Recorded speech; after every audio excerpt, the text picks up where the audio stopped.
Damos inicio a la presente audiencia pública relativa al expediente número 11.671/2023 TCE. En el primer orden vamos a hacer lectura del acta de la audiencia. Adelante.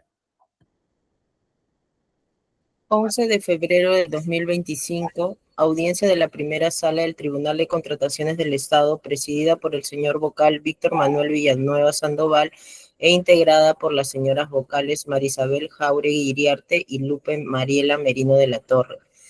Expediente 11.671/2023, procedimiento administrativo sancionador seguido contra la empresa Editora El Comercio S.A. por su supuesta responsabilidad al haber contratado con el Estado, estando impedida conforme a ley en los supuestos de impedimento previstos en el literal K, en concordancia con los literales A y H del numeral 11.1 del artículo 11 de la Ley 30.225, Ley de Contrataciones del Estado, modificada por Decreto Legislativo 1341 en el marco de la Orden de Servicio número 6447-2017 del 31 de octubre del 2017, emitida por el Ministerio de Vivienda, Construcción y Saneamiento General por el concepto de contratación de difusión de un comunicado para la convocatoria a participar en proyectos.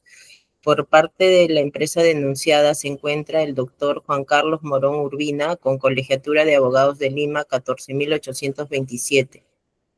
Nota: se deja constancia que la entidad no se presentó a esta audiencia pese a haber sido notificada el 5 de febrero del 2025 mediante publicación en tomarrazón electrónico del Tribunal de Contrataciones del Estado. Se deja constancia que la audiencia pública se lleva a cabo empleando la aplicación de Internet Google Meet y es grabada haciendo uso de la tecnología habilitada por el Tribunal de Contrataciones del Estado. La presente acta será suscrita de manera electrónica únicamente por los vocales integrantes de la sala y la secretaria del tribunal. Gracias. Señor abogado Juan Carlos Morón Urbina tiene el uso de la palabra. Puede iniciar su informe. Muchas gracias, señor presidente. Buenas tardes con todos. También por intermedio, saludos a la señorita miembros del colegiado. Voy a pasar a hacer uso de la palabra en el caso que ha sido convocado respecto a la empresa Editora El Comercio. Tengo un PPT que estoy exponiendo, no sé si se puede visualizar. ¿Me confirma, por favor? Tenemos a la vista su presentación. Ok, perfecto, muchas gracias. Bueno, en principio les agradecemos por el tiempo conseguido y vamos a ir concretamente al caso. En verdad no es un caso tan inusual, es un caso de los que ya conocemos frecuentemente sucede en la contratación pública, estas declaraciones y procesos derivados del tema de impedimentos por el régimen que tenemos en el país. Este cargo se nos imputa, básicamente el tema es, hay dos hechos relevantes. El primero es que nosotros confirmamos una recepción de una orden de servicio del Ministerio de Vivienda y como consecuencia de eso se abre un procedimiento sancionador afirmando de que nosotros estábamos impedidos de contratar con el Estado en ese caso, ¿no? El impedimento es el que está señalándose en este momento en pantalla, que ustedes conocen, es el contratar con el Estado estando impedido. El tema en concreto es determinar si estábamos impedidos o no de contratar a esa fecha.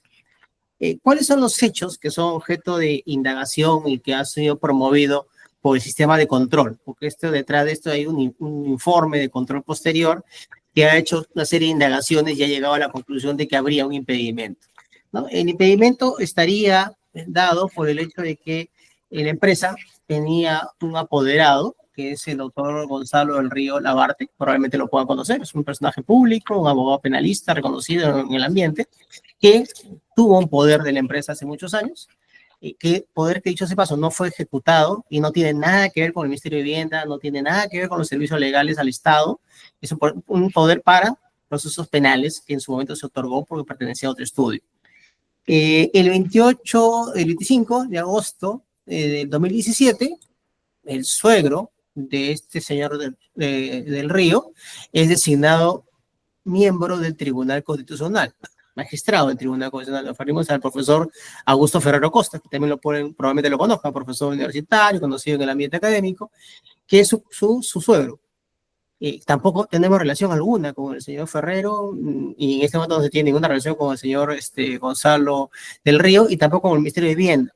Entonces, el razonamiento que plantea el órgano de control es que al tener en la lectura que ellos hacen del alcance de impedimento del doctor Ferrero, al tener un yerno que es apoderado, eso significaría que el impedimento se extiende en una lectura bastante amplia hacia contratos que el Estado celebra y nosotros estaríamos perjudicados por esta relación. Finalmente, el 31 de octubre del 2017 se emite una orden de servicio. Este caso versa sobre una orden de servicio. Hay varios otros casos más que se están planteando. Y este señor Ferrero termina su actividad en enero de 2023 en el Tribunal Constitucional. Reiteramos, no ha tenido nada que ver con no es un contrato con el Tribunal Constitucional, no es un contrato donde participa el señor Gonzalo del Río, el señor magistrado del Tribunal Constitucional no es abogado nuestro, no ha tenido ninguna participación. Entonces, nosotros lo que planteamos ante este honorable tribunal es la tesis de la lectura correcta del impedimento, que es algo que probablemente ustedes ya lo han leído, han visto, y en muchos casos lo venimos discutiendo muchas personas. En nuestra tesis, el comercio no ha contratado porque no ha tenido impedimento, no ha contratado estando impedido para contratar con el Ministerio de Vivienda. Nuestra tesis se sustenta en lo siguiente, por favor, ¿no? Entonces, la configuración de esta infracción lo que determina es que hay un perfeccionamiento de orden de servicio, y en este caso, correctamente, hubo un perfeccionamiento de orden de servicio con el Ministerio de Vivienda, y que al momento nosotros tuviéramos un impedimento. Y esa es la parte que nosotros sostenemos que no. La orden se perfeccionó el 31 de octubre del 2017, ahí está la orden, no hay ninguna discusión sobre el respecto. La discusión es si hay impedimento o no. Y en la lectura que nosotros hacemos, y es una lectura que está sustentada en la tesis del Tribunal Constitucional, que ha planteado en el caso de Domingo García Belaúnde, que es una tesis no literal, no lingüística, sino una tesis finalística de la lectura del impedimento, ¿no? Entonces, en nuestra tesis, que es la lectura del Tribunal Constitucional, lo que se dice es que esta restricción de los magistrados de primer nivel, congresistas, ahora diputados, etcétera, y magistrados del Tribunal Constitucional, es una lectura que tiene que hacerse a nivel de la propia entidad, de la institución a la cual pertenecen, que es donde naturalmente tienen ámbito de influencia. No tienen ningún otro ámbito de influencia en otros sectores del Estado, ¿no? Por eso es que nuestra lectura y la propuesta que le hacemos al tribunal es que revisemos este criterio que se viene manejando y que ha planteado el órgano de control sobre una lectura extensiva del impedimento. Siguiente, por favor, ¿no? Entonces, el impedimento, y ya en el caso de García Belaúnde, lo ha dicho el Tribunal Constitucional, se tiene que entender restringido al ámbito de la entidad a la cual se tiene influencia. No se puede extender a otros ámbitos del Estado porque es absurdo. Es una interpretación contraria a derechos fundamentales, contraria a libertades económicas y que finalmente perjudica al Estado porque se queda sin postores, que se quedan sin competencia de postores en muchos ámbitos de la actividad económica. Entonces, el caso de Domingo García Belaúnde es bastante revelador, pero no solamente lo dijo en el caso de García Belaúnde, hay el caso también Vulcano, que también el Tribunal Constitucional vuelve a ratificar la tesis de que esta lectura debe hacerse al impedimento restringido a la institución. Y reitero, esto no es un caso de control difuso, como algunas personas han sostenido. Este simplemente es un caso de una interpretación correcta de la norma, o una interpretación restrictiva de la norma, para entender cuál es el alcance de este impedimento. Más aún, con este caso lo que tenemos es una tercera persona, un impedimento que está conexo, porque hay una persona que es un yerno y un apoderado. Ni siquiera tenemos relación directa con el impedido, con el señor Ferrero. Este es un impedimento con una interpósita persona, más lejos todavía. Siguiente, por favor.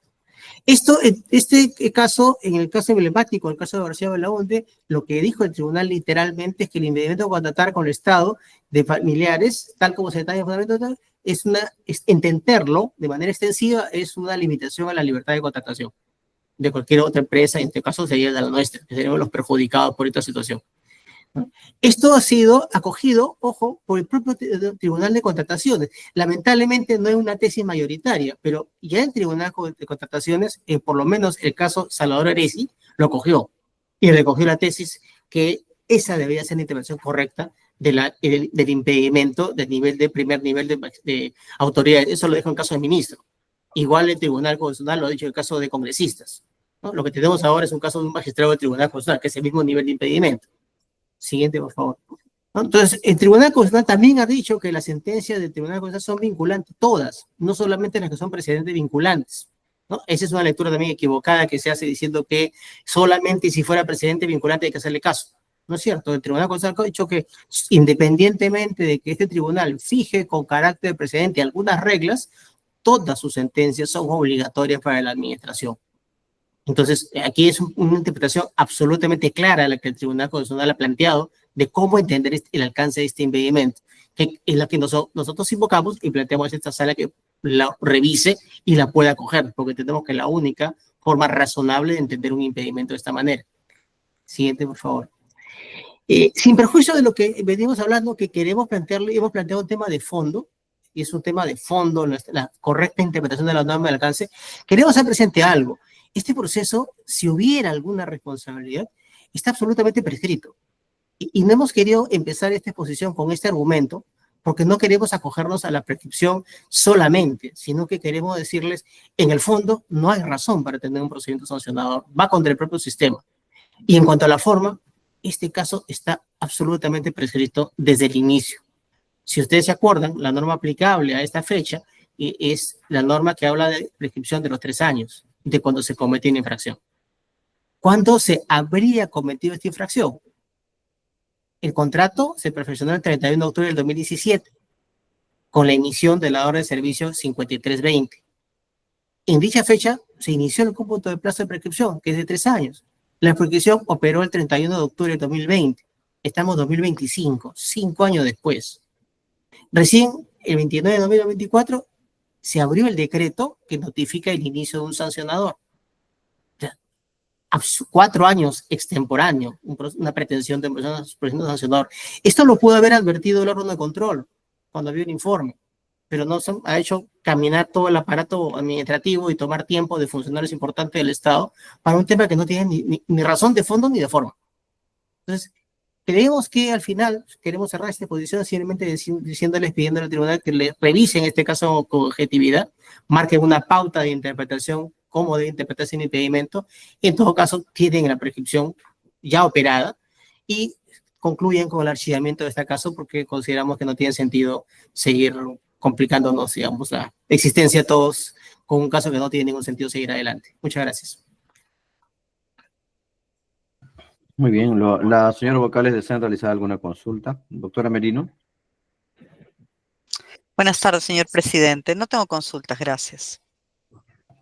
Doctora Jáuregui. Buenas tardes, señor presidente. Tampoco tengo consultas. Gracias.